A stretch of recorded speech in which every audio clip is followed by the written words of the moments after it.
What's indeed going on, Jerome's? It's a beautiful Friday. Try that again. Birds are chirping and stuff. Sun is shining.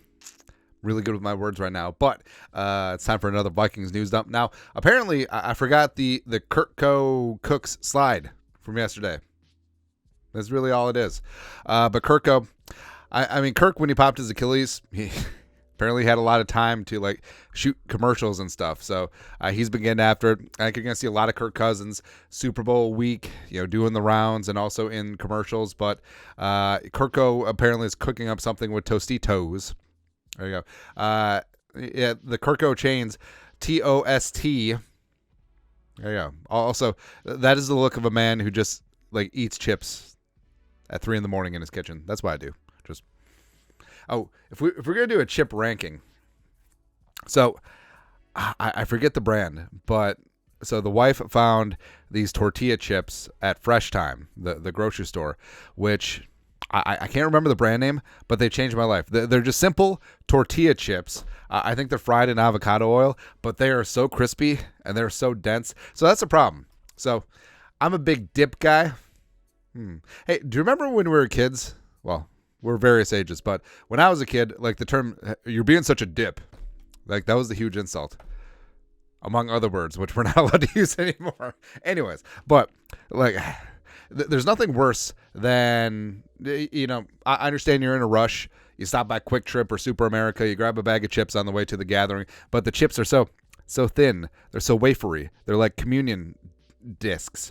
But you need density, especially if you're really going after a 7-layer dip, some buffalo chicken dip, the guac, where it's still a whole avocado. You need firmness. And again, I wish I had the brand name because maybe they'd send me some free chips. It's not Tostitos, although Tostitos, hey, if you want to send us some money. But yeah, that was the entire thing about Kirk Cooks. And also, he was in a Bounty paper towel ad with KJ Osborne. They're eating wings, and he said, the best I could do is a honey barbecue, because the honey barbecue is making my lips tingle right now. Skim milk. Come on, man. Come on. A long story longer of getting into Kirk Cousins odds. So Purple Persuasion put this out. Here are your Kirk Cousins next team odds according to bookies.com, veteran odds maker and NFL analyst. Number 1, Raiders at 4-1, Falcons 425, Patriots 500, Vikings standalone at 600, Commies at 7.5 to 1, which new ownership, new everything with the organization. It's much different than last time around, but it would just be hilarious if it goes back to Washington, man. Steelers plus 950, Broncos 12 to 1, Seahawks 14 to 1. So, in this spot, I feel like the Raiders want to make a splash, and I feel like they got stung by Jimmy G, and Kirk is obviously way better than Jimmy Garoppolo, but I feel like they're going to be in for moving up for a quarterback, or they're just going to roll Aiden O'Connell, one of the two, in the first year of Antonio Pierce and company. So, Raiders is too short of odds. Falcons 425. That was plausible when Belichick was still in play. Now that Raheem Morris is there, probably not. Unless Wes Phillips joins Raheem Morris in Atlanta. They had a year crossover with the Rams. Patriots 5 to 1. I don't know. I feel like Patriots sitting at 3. They're gonna have their choice of whoever's left over between Caleb, Jane Daniels, and Drake May. So I don't think that they go the veteran route, or if they do, I think they'll do the Russell Wilson cheat code and just pay him the league minimum and have him be a bridge quarterback to whoever's going to be next. Vikings at 6 to 1. So 6 to 1 or plus 600 has an implied odds of 14%, 14.123%, somewhere in there. So basically, one time in 6. So you're rolling a dice, one die, and it comes up 6. How many times does it come up 6? All right. So I think there's way better chance than 14% that Kirk is the quarterback of the Vikings next year. I think it's probably a 65-35 situation. So I'm taking that every single day, and I may have placed a jelly bean or two down. Commies, no, especially with them at 2. Steelers, it's hard to get a read on Steelers. Actually, I feel like the Steelers would be a great spot for Russell Wilson, but Broncos would be interesting and intriguing. I feel like since they've given up on Russell Wilson, although actually probably not, since they have so much tied up, the $39 million guaranteed to Russ. Seahawks 14-1. I mean, it's going to be a new day, new dawn, but I feel like they probably won't punt on Geno.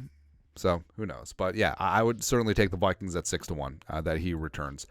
Speaking of Washington, so Ari Mario pointed this out. The 2013 Washington coaching staff now has 5 NFL head coaches, and there could be a 6th. Kyle Shanahan, Sean McVay, Matt LaFleur, Mike McDaniel, Raheem Morris just got the Falcons job, and Bobby Slowick. So Slowick is the OC of the Texans. I believe he's headed. He said he's returning next year. Either way, going to be a future head coach, and obviously that's not even including Kevin O'Connell, who was on a different was on staff for different seasons. But isn't that hilarious? This is great. Plus, you know who launched all these careers. You like that. You certainly do like that. Something I also like is the Vikings adding some size along the interior defensive line. Christian Wilkins, the pride of Clemson, team captain for the Dolphins, going to get paid in free agency unless they tag him. I hope they don't. So I hope he hits free agency. I hope the Vikings pay him big time. King of Finland pointed this out. It's a great pun. That's great. Christian Wilkins now has the 7th most tackles, 355 of any defensive tackle in NFL history in their first 5 seasons. This is impressive because defensive tackle used to get a lot more tackles due to the game being run heavier. No DT has more tackles than Wilkins the first 5 years in the 21st century. And that's the thing about him at Clemson, too, is that he was all heart and hustle. He's a guy that's going to get after it. He's a guy that can provide some pass rush, a guy that's going to clog up the running lanes, and that's exactly what the Vikings need. A guy that can jam up the middle, a guy that can be a leader up front, a guy that can get a little bit of situational pass rush as well. So, I mean, Wilkins, if you got Wilkins and you got Harrison Phillips, I mean, it's a pretty damn good start on your 3-man front. And go from there.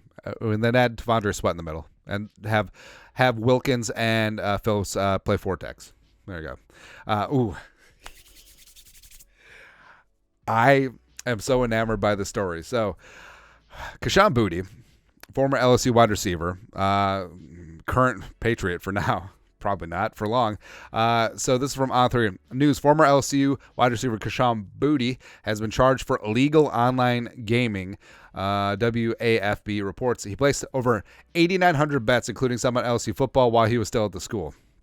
Now, someone did the math on this. So it's basically over 2 years. 8,900 bets. He had to make a bet an hour, or no, more than that.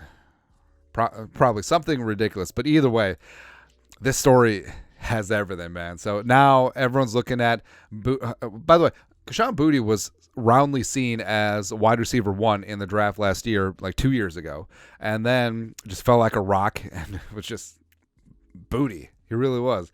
And now everyone's looking back at his LSU games. Was he shaving points, for lack of a better term? What was he betting the under on some of his stats? I don't know. Our guy, Chad Graff, who's now on the Patriots beat, Kayshon Boutte allegedly didn't do much to hide his illegal gambling. Again, this story has everything. While placing more than 8,900 bets while underage, including some of his on his LSU football team, he used accounts with the username Kayshon Boutte 7 and Kayshon Boutte 01, according to the affidavit. Kayshon Boutte wagered $450,000 via 1,520 bets in 2022. He won just shy of $400,000, indicating gambling losses of $65K. In 2023, he allegedly wagered $186,000 and won $170,000, indicating loss of $16K. So, I mean, he's winning a little bit. I mean, you can't keep losing. Martingale's thing. I forget. Someone had a great tweet too. I forget who had it, but it was, hey, if you get indicted for gambling, you should be allowed to press, like Double or Nothing. Red or black. It's great, man. It's fantastic. And Graff continues. According to the affidavit, Boutte once placed an 8-leg parlay, which this is how you know he's a degenerate. Like, so I'm kind of no fun when it comes to wagering. I only do single game bets. Don't really do parlays because the parlay, especially the more legs you add, yes, you can win a whole pile, but the implied odds are just completely garbage. So This is what I like to do during the NFL season. So you have home favorites. Like say you have two games where each of the home favorite is 3-point favorites at home. I'll do the 6-point teaser on that. So you got to bet both games, and both games have to win for you to win your bet. But I'll do the 6-point teaser so they each get a field goal at home. That's my little thing. But if you're betting multi-leg parlays, that ain't it, man. 8-leg parlay, which included the bets that he'd score a touchdown and record more than 82.5 yards. Neither happened. Betting he would score one touchdown in the game and blah, blah, blah. Both wagers are part of an 8-leg parlay. The affidavit said Boutte only had 20 receiving yards and no touchdowns. And he was so upset after the game. It wasn't because LSU lost. It was because probably he lost like 10 dimes plus. It's crazy, man. It's great. But all right, so I should retract that. So 8, all the stories of people hitting 8, 10, 20 leg parlays. I mean, it's great. And if you're going to throw $5 on it, I'd rather bet $5 on that than, betting $5.50 to win $5, right? But I mean, you can't really build a business out of it. Yeah. But either way. Also, you have to wonder, especially in the NIL era, like how prevalent this is. I mean, he's not the only one. That's for sure. It's just crazy, man. It's just crazy. In hindsight, something that wasn't a gamble was the 2017 draft when Patrick Mahomes was number 10 overall because, hey, it's great? So the Chiefs torment the Bills.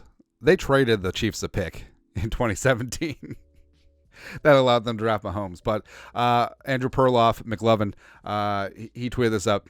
Big show argument. If the Bears had drafted Patrick Mahomes instead of Mitchell Trubisky Ponder in 2017, is Mahomes a 2-time champion and the best quarterback in the NFL? I say no. So if you remember, I don't have the graphic, but Trubisky, the Bears were at 3. John Lynch and the Niners tricked them to trade up to 2, and then they took Mitchell Trubisky Ponder out of UNC. Garbaggio did not work out, blah, blah, blah. But if the Bears had just taken Mahomes, all right, and revisionist history, everyone's like, oh yeah, Mahomes, we knew he was going to be great. He was a high variance air raid quarterback coming out of Texas Tech. I mean, was it going to be the guy or was it going to be Graham Harrell? Was it going to be Case Keenum? Who knows? But I mean, he certainly developed into that dude. But I think that if Mahomes had been a Bear, obviously he's not winning Super Bowls. And him being paired up with Matt Nagy, fake ass Brad Childress, it's ironic because Nagy's in Kansas City now, and he might take over if Andy Reid retires. But no, it's not the same. Plus, Kansas City, he was able to sit for a year, which I think is very important for quarterback development in specific cases. And he was able to sit behind Alex Smith. Alex Smith taught him how to be a pro's pro, and it's great. And also he landed with Andy Reid, who was probably one of the best, if not the best, offensive minds of the past 50 years in the league. And plus, I mean, he did have Tyreek Hill. He did have prime Travis Kelce. And the Chiefs' offensive line has vacillated between okay and bad and very good, but they consistently invest resources and keep throwing money at the problem, right? So they drafted Creed Humphrey, they drafted Trey Smith, they signed Jumpin' Joe Thuney, they signed Jawan Taylor, although they might want that one back. I don't know, but I mean, Mahomes in Chicago, I don't even know if he'd be the starting quarterback anymore. I think it would have been that bad. He landed in the perfect situation, and he rose up and became that guy. Now, here's a better question: if Trubisky had been in Mahomes' spot, like if Trubisky was able to sit behind Alex Smith for a year and team up with Andy Reid and Tyreek Hill and Travis Kelce, would Trubisky have become something? It's always funny going through like the nature nurture thing when it comes to the NFL and quarterbacks. All right, so lastly. So the Wolves won again. They beat the Nets, which is great, and they beat the Wizards, which is awesome. Right after that embarrassing, historically inept collapse against the Hornets, where yes, Cat scored 62, should have been 64. Yes, he got fouled on the last play, but shouldn't have come down to it. But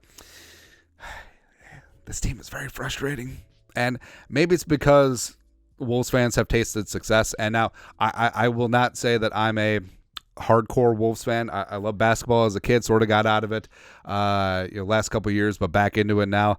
I was not here during the Rasho Nesterovic years, so I'm not a diehard. It is what it is, but the fact that Anthony Edwards missed 11 shots in a row at one point and was basically just playing hero ball, ISO ball in the fourth quarter, I don't know.